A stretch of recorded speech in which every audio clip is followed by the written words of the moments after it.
very important debate because it's a great opportunity for all the MPs to review 75 years of working of the Constitution, how it has impacted the country, how it has shaped our present and our future.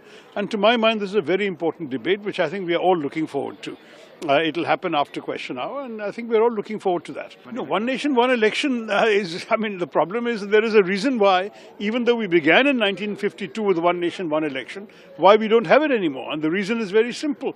When a Lok Sabha coalition loses its majority, or when an assembly coalition loses its majority, or there is a successful vote of no confidence, governments fall and rise at different times. You can't, in a parliamentary system, you can't stick to a fixed calendar, because when a government falls, you have to have an election, otherwise it would be undemocratic.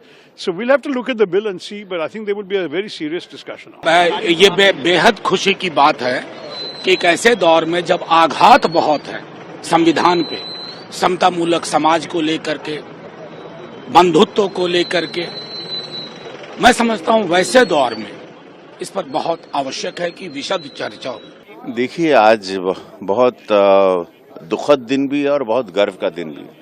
आज ही संविधान पर, आज ही इस देश की सबसे बड़ी पंचायत पर हमला हुआ था।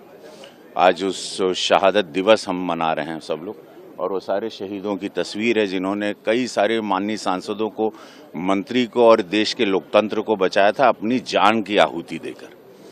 और ऐसे में आज ये पहली बार संविधान करके इन्होंने लोकसभा में जो छीछा लेदर करवाया था, तो उस संविधान के ऊपर चर्चा अब होनी चाहिए।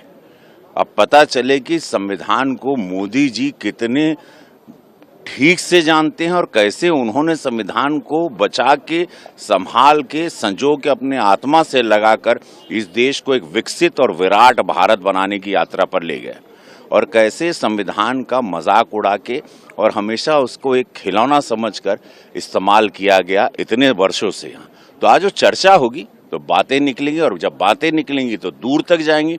दूध का दूध और पानी का पानी होगा, ये चर्चा